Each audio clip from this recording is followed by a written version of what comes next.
Hello there guys and welcome back to the channel. So today we have an episode 4 of Fun But Impractical series, and this time we're going to take a look at Gamora, and that's going to be in Realm of Legends, and we're going to be checking out what our 3-star Gamora can do. So as we know, not too long ago Gamora did receive a buff. Unfortunately, the buff was not as successful as many other champions Kabam had buffed previously in past, but they did give her some insane damage ramp up potential. So the simple way Gamora works is she has a chance to gain a Fury buff every time she lands a light hit, and a critical buff whenever she lands a medium hit.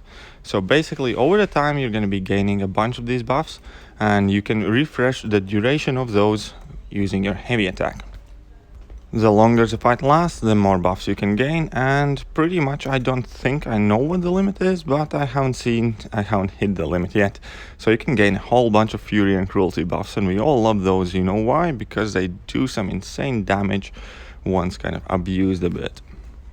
So the fighting style with Gamora is fairly simple. I'm not going to be shooting special attacks at the beginning of the fight just because I'm running suicides and I don't want to die of recoil. But regardless, our base idea of the fight is land a couple of combos, parry opponent, throw a heavy attack, and bait out a special and rinse and repeat basically.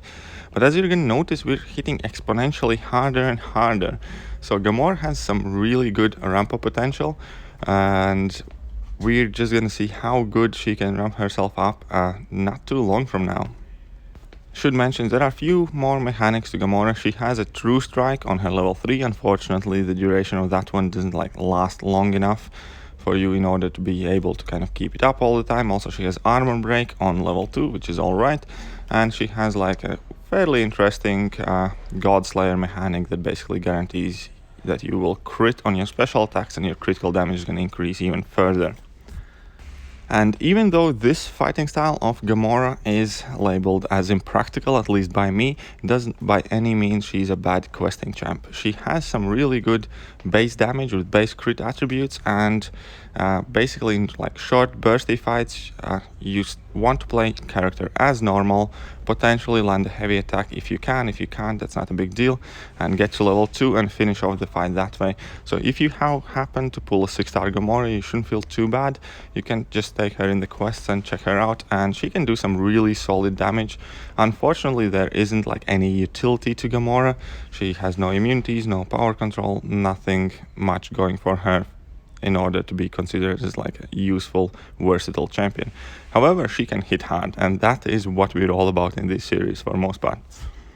As we can see here, we are 180 hits in, we have 22 Furies, 23 Cruelties, and they just keep on coming. That is a scary amount of buffs, and our damage for a 3-star is getting up there. But the really fun spot is going to start once we actually reach halfway point, because then I'm going to throw a level 3 and we're going to check out some level 2 damage, some bigger numbers with that armor break, and the Captain Marvel is just going to melt away. Now at this point we're already well above halfway point to this fight, even though the health doesn't say that. We just hit 50% now.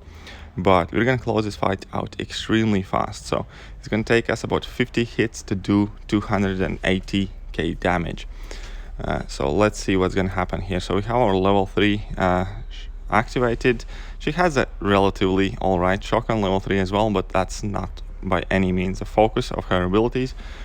But right now let's get to level 2 and see how much damage we can do with our level 2 of the fight.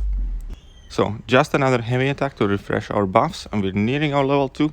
Now I am going to make a small mistake here. I'm not going to wait for my Godslayer to be active. I should have done so, because we could have increased our damage even further. But it's alright, we're going to get to another level 2 and we're going to see what happens on that one. As you can see here, we're critting really high at this point. Light attacks are critting well above 5k for 3-star champion. That is absolutely crazy. And that was a 7k crit there, and now we're going to shoot off a heavy attack and then go for our level 2 to see what's going to happen here. And here comes level 2, and that was 47k level 2 attack from a 3-star. That is absolutely nuts, and the crazy thing is it would only just keep on growing as the fight goes on. Anyways, that's me done for today, guys. I hope you enjoyed today's video. I'm gonna be back again soon with another one, and do not forget to hit that subscribe button, like button, all the good buttons. See ya.